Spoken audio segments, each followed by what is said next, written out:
From Air Force News at Ramstein Air Base in Germany. Air Force News on assignment downrange. We go from Ramstein's flight line to Iraq and Afghanistan to see how Air Force doctors are treating those injured on the front lines. With reports from Tech Sergeants Paul Hughes, Pachari Luki, and Tony Castro, along with your host, Staff Sergeant John Somheil.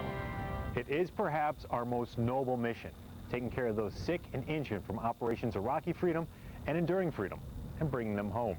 Welcome to Air Force News on Assignment. I'm Staff Sergeant John Somheil. In this edition, we'll look at how Air Force medicine supports our troops downrange, with clinics and tent hospitals, in the field and in the air, on air evac flights home. We'll meet the doctors and nurses, EMEDs and technicians that perform this job, taking care of those injured on the front lines.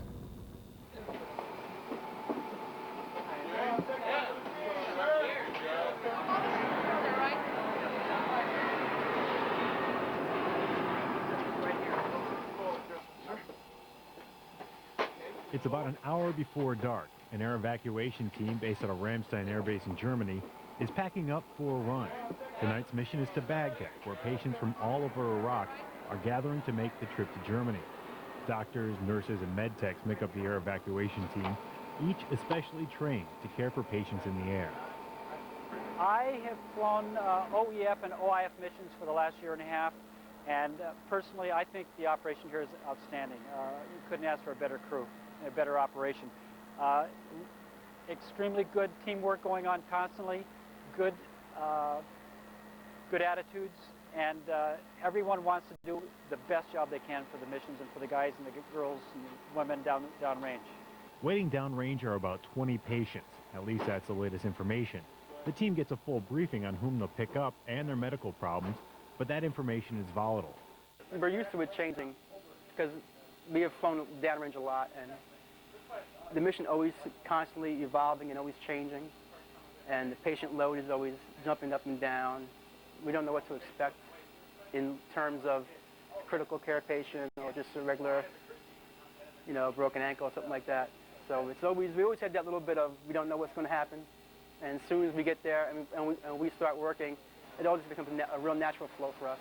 On the flight to Baghdad, the medical crew is passengers. The aircraft is loaded with cargo, and their real work won't begin until they're on the ground and the plane's empty.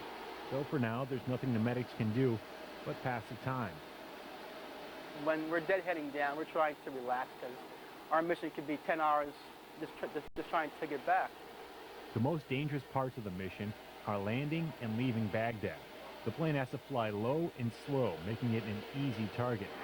It definitely adds an element of difficulty to the mission, just a lot more concerns. You're flying in a little more hostile environment.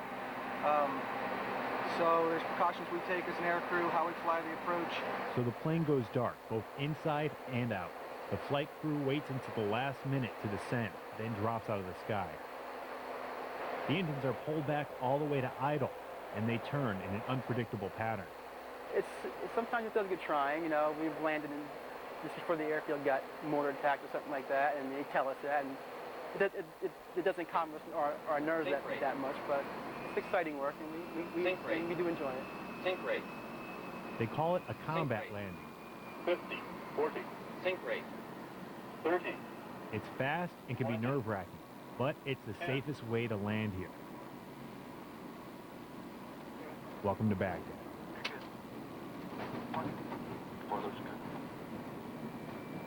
Feeling a little better, are you? Breathe out.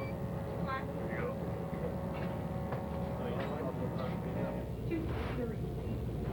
go. Ready to move? Oh. Airmen at this contingency aeromedical staging facility are getting ready for what is going to be a busy night.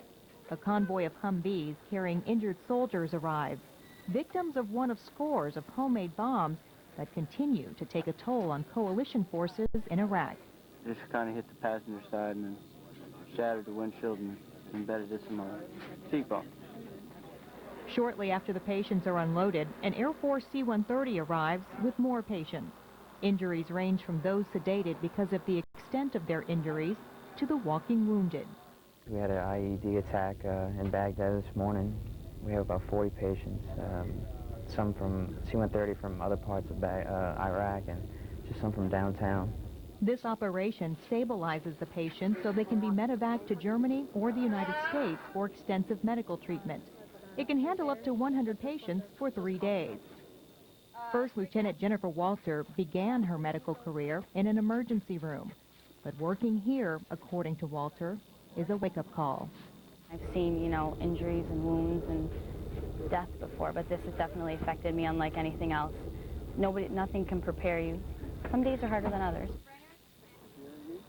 For the airmen on this night working here along the flight line at Baghdad International Airport, the arrival of another group of patients is, unfortunately, like a lot of other nights.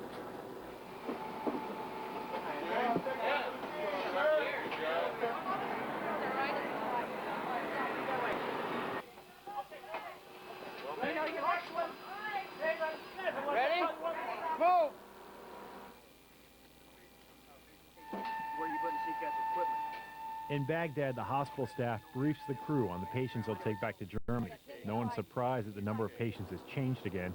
What is surprising is the number has lowered since they left Ramstein. Who's the most critical AE patient, do you know? As soon as the last pallets are unloaded, the medics take over the space, turning the empty cargo hold into a flying hospital ward. Supports go up that will eventually hold patients' beds. There's oxygen lines, electricity, and restraints. All have to be assembled before the first patients come on board. We're setting up the aircraft for ambulatory and for litter patients. We just got to, I think you remember I told you at the beginning of the mission, load might change, and it changed dramatically. So we're setting up for ambulatory right now, putting it on the Evans seats. We're putting up our litters right now. In the back, the air evac crew is ready. After 4 hours of preparations at Ramstein, a 5-hour, 2,000-mile flight, the combat landing at Baghdad, and an hour on the ground, they're ready for their first patient. But the patients aren't coming. There's a problem, and it looks like the mission could be scrapped. Well, we got a busted fuel line that they're going to try and cap off so we can, hopefully, if we can get the line capped, we'll be able to go and load our patients and go back to Ramstein. If they don't have any caps for the line, we're probably going to RON here. RON means rest overnight. It's not a good option for the air evacuation team, but their options are scarce. They're probably working that. There are maybe other aircraft that they could divert in because there is an urgent patient that needs to get out right away.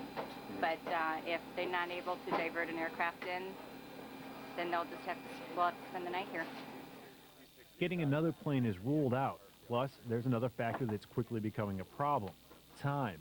They only take off from Baghdad under cover of darkness.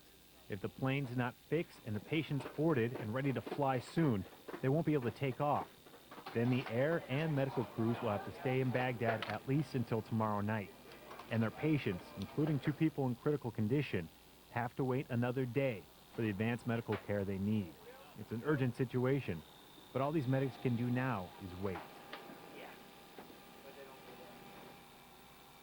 We'll return in a moment to find out if the air evac team in Baghdad is able to complete their mission, and we'll also go to the front lines of Operation Enduring Freedom.